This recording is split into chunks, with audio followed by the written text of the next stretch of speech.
Nous avons chacun notre propre perception de la réalité. Il suffit parfois de faire un pas de côté pour faire évoluer le regard que nous portons sur nous-mêmes, sur les autres et sur le monde.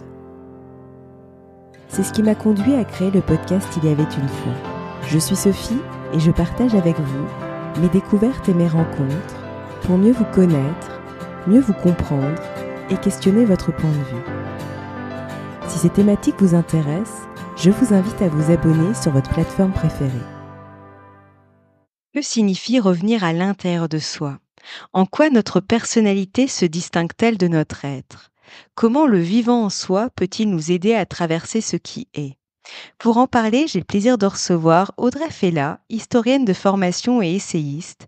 Ses recherches portent sur les femmes et le sacré, la mystique chrétienne et laïque, le chamanisme au féminin et de nombreuses figures comme Christiane Singer. Elle s'intéresse ainsi aux diverses voies et expressions de la spiritualité féminine et à la manière dont celle-ci peut participer à la quête de sens de ses contemporains, femmes et hommes. À ce titre, elle a dirigé et coécrit Les Femmes mystiques, Histoire et dictionnaire, paru aux éditions Robert Laffont. Elle est également l'auteure de plusieurs livres, dont Portrait d'âme, Entretien avec Caroline Carlson, Irina Brooke et Camille, paru aux éditions du Seuil, pour ne citer que celui-ci. Depuis quelques années, elle anime également des ateliers d'écriture de soi et des séminaires autour de la spiritualité féminine.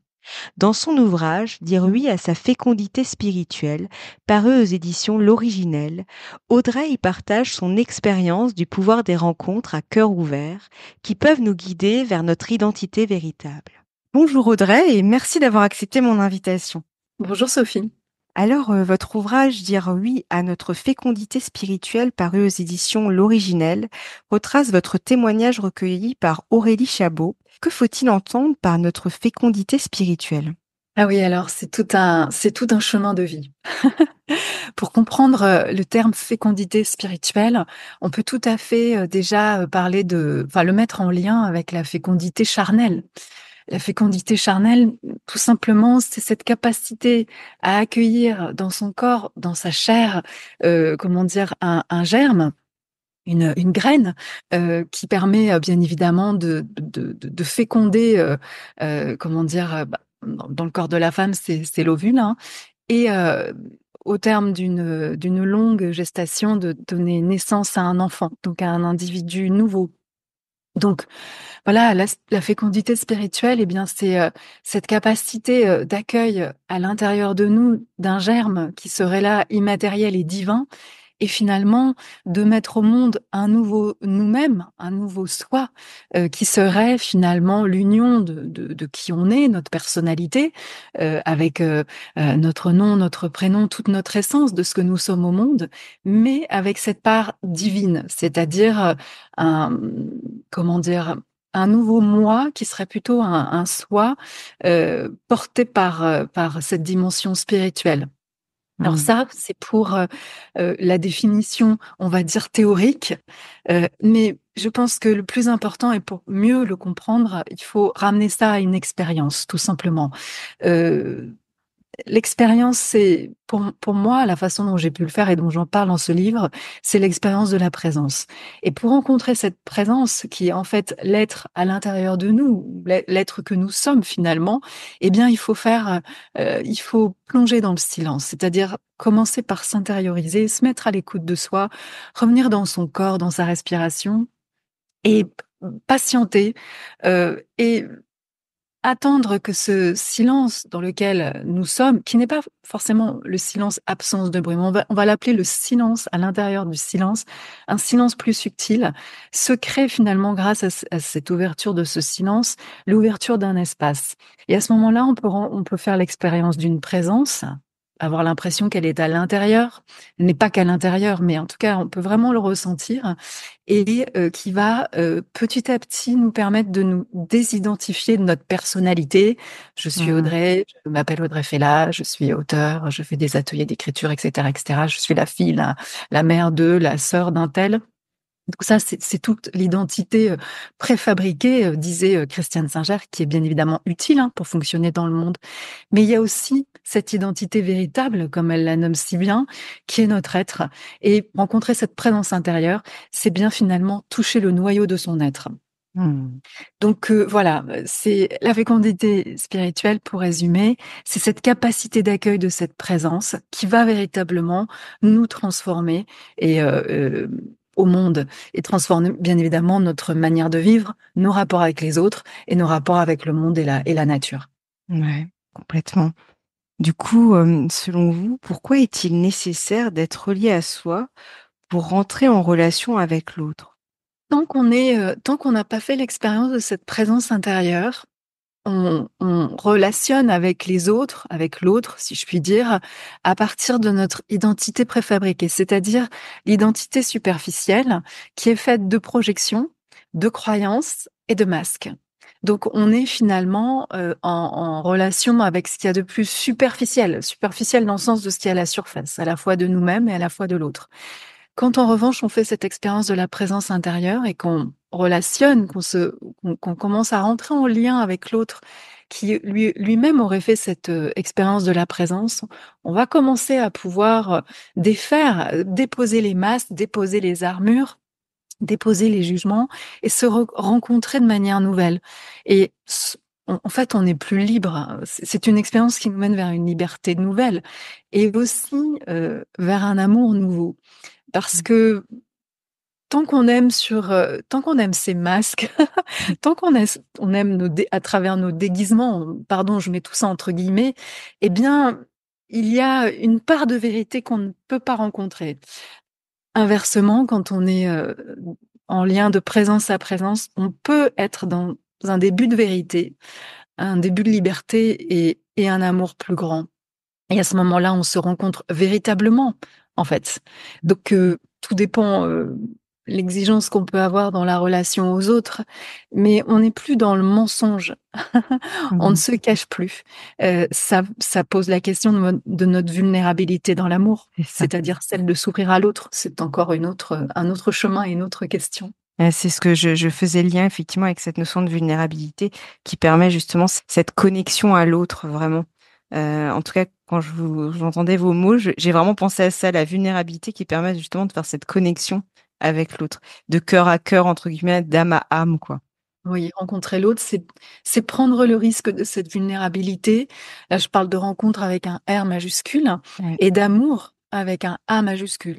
Mmh. Je pourrais préciser ici que il s'agit à ce moment-là, cet amour avec un A majuscule, c'est plus qu'un sentiment. Ça peut comment dire, s'incarner sous forme de sentiments élevés, mais c'est avant tout une énergie. C'est l'énergie de la création. Mmh. Quand on est, dans cet état de présence avec soi-même déjà, on peut sentir, en fait, on est relié à la source de ce qui est plus grand que nous, hein. Mmh. Certains vont l'appeler Dieu. Moi, je vais dire, ce qui est plus grand que nous, comme ça va parler au plus grand nombre d'auditeurs. Et à ce moment-là, on peut sentir l'amour que tout l'univers a pour nous, en fait. Et cet amour nous traverse, on se sent aimé. Et j'ai envie de dire, c'est le véritable amour. Ça va faire crister certains, parce que on pourrait m'objecter que, bien évidemment, il y a d'autres formes d'amour, bien évidemment. Mais toutes les formes d'amour prennent leur source dans cet amour-là. Mmh. Quand on est traversé par cet amour-là, qu'on se sent aimé, eh bien, on peut déborder de cet amour-là pour l'autre. Et à ce moment-là, je pense qu'on peut vivre une relation plus qualitative. Mmh. On peut vivre des tas de relations qualitatives, mais avec le risque, comme je disais tout à l'heure, de relationner de masque à masque. Donc, ça peut créer des malentendus. Mmh. Complètement. Et alors vous en avez un petit peu parlé par la présence, mais que signifie concrètement revenir à l'intérieur de soi? Alors, oui, comme je disais tout à l'heure, c'est vraiment une expérience qu'on peut faire, par exemple, dans la méditation, dans la prière, dans l'oraison, ou simplement, si tous ces mots ne nous parlent pas, de s'asseoir, d'arrêter de faire quelque chose, de s'asseoir sur une chaise, sur son canapé, je ne sais pas, n'importe où, sur son lit, chez soi, dehors, dans la nature. Peu importe s'il y a un peu de bruit ou pas. Alors bon, c'est sûr, si c'est le vacarme du métro, on peut toujours s'intérioriser, mais enfin, ça va être plus compliqué. Là, il faut un peu plus d'expérience. Mais pour débuter, ça peut être vraiment où vous voulez, peut-être dans un endroit calme, Parce que comme je disais tout à l'heure, le silence dont je parle et cette expérience-là qui permet de rencontrer la présence, c'est pas le silence forcément absence de bruit, hein. Mais quand même ça aide quand il y a pas trop de bruit extérieur. Donc pour revenir à votre question, eh bien c'est s'intérioriser. S'intérioriser, c'est on peut fermer les yeux, ça peut être aussi une méditation aux yeux ouverts, hein, c'est possible. Mais en tout cas, c'est rentrer à l'intérieur de soi. C'est rentrer dans sa respiration, dans son corps, par exemple, sentir son corps. C'est pas penser son corps, c'est sentir son corps. Sentir ses points d'appui, par exemple, donc s'intérioriser et accepter que tout doucement on descende dans cette comment dire, dans cette profondeur. Bien évidemment, quand on s'assoit quand et qu'on ne fait plus rien, on est comment dire, traversé par de multiples pensées. J'ai ça à faire, les courses, tel mail à écrire, etc. Donc c'est pas grave, on les laisse passer, on observe, on devient observateur de ces pensées et puis on revient, dès qu'elle passe, dès qu'on est happé par une pensée, on se culpabilise pas, si vous voulez. On revient simplement dans le corps, le souffle. Petit à petit, dans une méditation, mais aussi à force de pratique dans le temps, on va commencer à capter de plus en plus facilement ce silence, à le rejoindre de plus en plus facilement. On peut tout à fait d'ailleurs rentrer dans un état de entre la veille et le sommeil. C'est-à-dire avoir l'impression qu'on est en train de dormir, mais qu'on n'est pas du tout en train de dormir, en fait. En fait, on est dans un ailleurs qui est finalement l'ici et le maintenant, qui est ce temps présent et d'éternité. On est tellement peu habitué qu'on a l'impression que c'est un ailleurs, mais en fait, c'est un ailleurs, en fait, c'est le réel. Le Mmh. réel, c'est quoi? C'est cette réalité qui n'est plus comment dire, entachée de nos croyances, nos jugements. Vous savez, tout le filtre de l'éducation que nous ont donné nos parents et la société pour fonctionner, dont nous avons besoin. Mais de temps en temps, on a besoin de le déposer. Et donc, de rencontrer ce silence et de glisser dans un silence, à l'intérieur du silence. Et à ce moment-là, le miracle peut avoir lieu. Le miracle, il est tout simple même. Et quand on rencontre la présence, on le ressent dans un état de paix, vraiment une sérénité qui n'a pas son pareil. C'est pareil. Et et on peut sentir aussi la joie, on peut sentir l'amour, on peut sentir aussi tout ça. Mais ça peut être tout simplement un état de repos profond intérieurement. Donc c'est très, très régénérant. C'est ça, ouais, effectivement. Et justement, en quoi le vivant en soi peut-il nous aider à traverser ce qui est et ce qu'il s'agisse d'événements positifs ou négatifs? Alors, merci pour votre question parce que, bien évidemment, toute cette expérience n'a de sens que si, bien évidemment, comme je disais, elle nous transforme et qu'elle transforme si elle transforme notre relation à nous-mêmes, qu'elle transforme la relation à l'autre, c'est aussi qu'elle transforme la relation au monde et à la nature, comme je disais. J'inclus vraiment la nature parce que c'est je trouve très important en ce moment d'avoir ça en tête et de pas, je ne dissocie pas la nature du monde, mais je la précise pour qu'on l'ait bien en tête. Le vivant, pour poursuivre et pour que tout le monde puisse comprendre, bien évidemment, cette présence, hein, cette présence, elle est vivante de toute éternité parce qu'elle précède notre naissance. Elle est là, durant notre existence et elle sera probablement là après notre existence terrestre, hein. Parce qu'en fait, c'est notre essence divine, si vous voulez. Donc elle nous précède, elle est là et elle est après. C'est son éternité. Quand on est dans cette présence, on apprend petit à petit, on le ressent en fait, hein, et après le mental fait le travail de compréhension, on commence à se désidentifier de sa personne. On commence à se désidentifier, comme je disais, de l'identité préfabriquée. Ça ne veut pas dire qu'on est, comment dire, qu'on n'est plus ça. On est encore ça, parce que, comme je disais Mmh. tout à l'heure, il ne s'agit pas de le mettre complètement de côté et de vivre en dehors. Là, je prône vraiment un chemin tout à fait incarné, hein, pas du tout désincarné. Voilà, je ne suis plus rien, je suis juste la paix, etc. C'est pas du tout mon propos. Non, non, pour continuer à fonctionner, on a besoin de tout ça. Mais comme on n'est plus désidentifié, on prend moins les choses à cœur. On les prend, en fait, c'est un peu étrange ce que je vais dire. On les prend très à cœur, sans les prendre vraiment à cœur. Donc c'est-à-dire que c'est un double effet parce qu'on n'est pas coupé de notre sensibilité, de nos émotions, mais on est moins impacté par elles. Elles nous traversent plus rapidement. Elles nous donnent tout l'or qu'elles ont besoin de nous donner nos sensations, nos émotions, nos pensées pour vivre, exister et retenir l'or de nos expériences pour continuer à vivre du mieux possible. Mais comme on n'est plus détaché, on est moins heurté. Voilà, donc c'est peut-être difficile à comprendre, encore touché, sans être vraiment dévasté. Et à ce moment-là, on peut tout traverser, mais sans être, une fois de plus, non plus à la surface des choses. Alors, je m'explique. Si vous vivez un événement heureux, que vous êtes à la surface de ce moment heureux, vous allez vivre une joie, mais qui ne sera, vous allez avoir un sentiment. En fait, on va consommer ou on va se laisser être par des émotions de joie, de gaieté, on va dire, etc. Mais qui a fait pour ceux qui ont fait vraiment l'expérience de cette joie profonde, il n'y a plus besoin d'événements heureux. C'est une joie qui peut être même dans des circonstances assez dramatiques. C'est ce dont parle Étil Soum, qui a vécu très brièvement une jeune femme, une figure spirituelle qui est 6 ans dans les camps à Auschwitz, qui était d'origine juive, et qui parle qu'au moment où elle était dans un camp de transit avant le camp de concentration où elle est morte, raconte cette joie qu'elle pouvait avoir intérieurement, alors qu'on est bien d'accord, elle était au milieu du désastre et devant la misère la plus totale, la misère humaine, la souffrance la plus évidente. Donc, comme quoi, ce ne sont pas des choses incompatibles. Bien sûr. Donc là, je reviens aux événements plus difficiles. Quand vous êtes plus détaché, bien évidemment, on est toujours impacté. Qui peut dire qu'il ne soit pas encore impacté par un événement terrible? Mais par contre, on a plus de distance.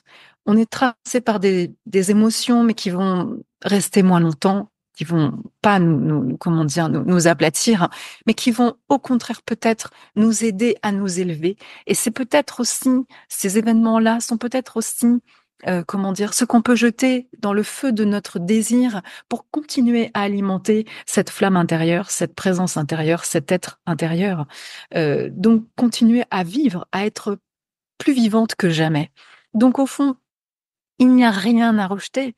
Événements positifs ou négatifs, ça, c'est encore nos jugements. Et je vais pas dire moi-même la première, je les juge encore. Il y a des choses que j'aime plus que vivre que d'autres, bien évidemment. C'est sûr. Et petit à petit, il y a cette capacité de les accueillir, de faire un avec l'événement et simplement de se sentir vivant avec un V majuscule. Et non pas écrasé par l'événement lui-même. Ça change tout.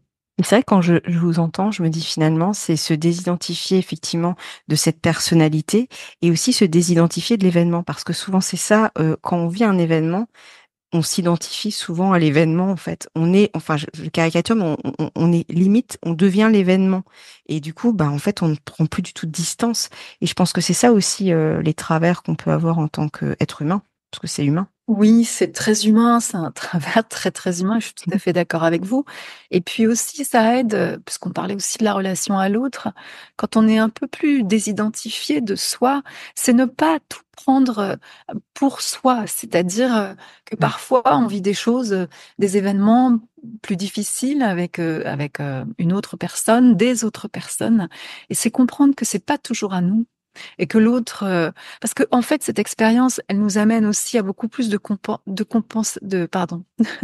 de compréhension pour nous-mêmes et pour l'autre, et donc de compassion. Quand on commence à aller vers ça, on peut on peut avoir la capacité d'accueillir un événement, si désagréable soit-il, de comprendre l'autre, de s'accueillir soi-même dans ce qu'on peut ressentir, d'accueillir l'autre, non pas de tout accepter de manière inconditionnelle, c'est pas ça que je prône, mais de le recevoir autrement et de rendre à l'autre ce qui est à l'autre. Et que parfois, l'autre projette sur nous aussi, s'il n'est pas dans cette présence à lui-même. Il projette sur nous, donc nous devenons l'écran finalement de ses blessures, de ses projections, de ses croyances. En fait, l'autre, à ce moment-là, ne nous voit pas. Et ça, c'est très, très courant. Et regardez, ça fait les guerres, ça fait les conflits, ça fait à l'échelle des familles, à l'échelle des relations, comme à l'échelle des nations. Ouais, totalement. Et justement, dans votre ouvrage, vous relevez que le nouveau monde se crée à chaque seconde. Comment pouvons-nous y contribuer, chacune et chacun d'entre nous, à notre petite échelle?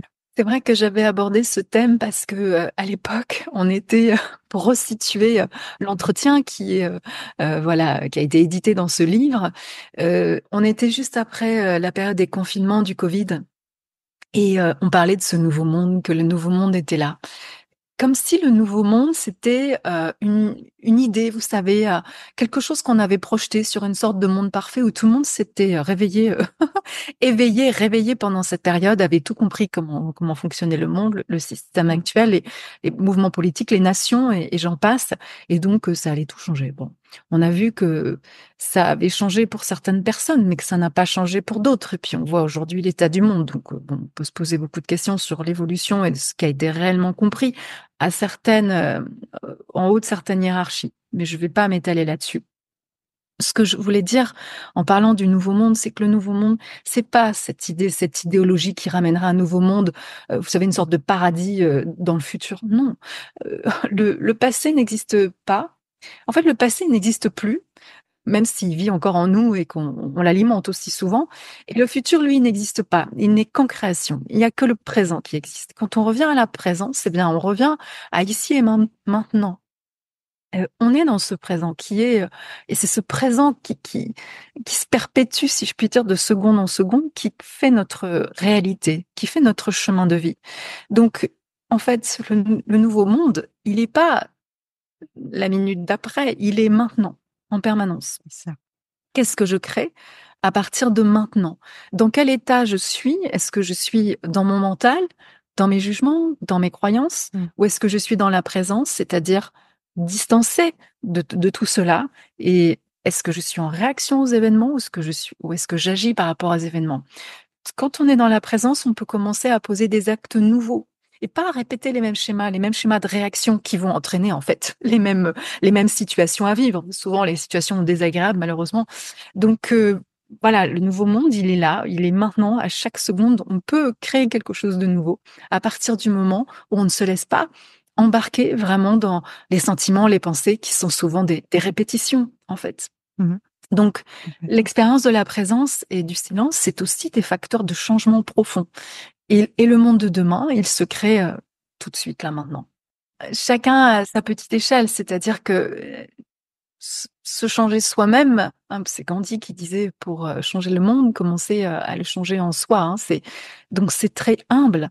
Mais si chacun commence par soi-même et se relie à d'autres qui font le même travail, on peut commencer à créer des collectivités plus conscientes, plus libres, plus aimantes et à peut-être créer un monde différent de celui dans lequel on vit, très humblement. Exactement. Ah ouais, alors là, je partage totalement votre point de vue et c'est vraiment cette notion aussi de mettre plus de conscience en fait, parce que c'est finalement ça la clé. C'est mettre plus de conscience pour vivre avec plus de conscience finalement et plus de présence. Oui. Et quel serait votre mot de la fin pour clôturer notre échange? Alors j'ai préparé un petit texte très court que j'aimerais vous lire. Donc c'est un texte qui a été écrit par Marie-Laure Choplin et qui est extrait de son petit recueil Un cœur sans rempart. Et le texte s'appelle Il y a quelqu'un. Il est si simple cet abandon, ce consentement, dire oui à ce qui est. Il est si difficile, cet infime basculement intime. C'est parfois l'épuisement qui nous fait déposer d'un coup le fardeau de nos refus. On sait soudain qu'on ne fera plus un seul pas avec cette colère sur le dos. C'est parfois le désespoir qui nous donne le courage d'enfin lâcher la corde, qui nous torture au-dessus du sol. Le désespoir qui nous accule à l'inconnu plutôt qu'à l'impasse de ce supplice. Et parfois, c'est l'éblouissement d'une présence. Il y a quelqu'un. Il y a quelqu'un, et d'un coup, nous embrassons la vie tout entière. Il y a quelqu'un, et d'un coup, nous voyons qu'il n'y a aucune autre façon de l'embrasser que tout entière, qu'on s'épuisait en vain à l'aimer par petits bouts. De ces épousailles jaillissent des fleuves qui nous parcourent le cœur de part en part, rayant de nos frontières, balayant nos peurs, inondant nos déserts. Nous regardons, et partout c'est de la vie, partout c'est l'aube, partout des commencements. Donc j'aimerais souhaiter à tous les auditeurs les plus merveilleux commencements du monde. Merci, j'ai adoré le texte. Merci beaucoup en tout cas pour notre échange. C'était vraiment un plaisir. Merci Sophie. Et j'invite les auditeurs qui aimeraient aller plus loin à découvrir votre ouvrage, dire oui à notre fécondité spirituelle, paru aux éditions L'Original. Il y aura le lien sous ce podcast. Et c'est un petit livre, mais qui vraiment permet cette reconnexion, notamment à soi, quoi. Je trouve que c'est vraiment un bel ouvrage. Donc encore grand merci. Merci beaucoup, Sophie. Merci beaucoup. Si vous avez aimé cet épisode, n'hésitez pas à lui laisser 5 étoiles sur Apple Podcast ou un pouce sur YouTube. Et surtout, abonnez-vous sur votre plateforme d'écoute préférée pour ne manquer aucun épisode. Je vous souhaite une très belle journée ou une très belle soirée et vous donne rendez-vous dans 2 semaines. À bientôt!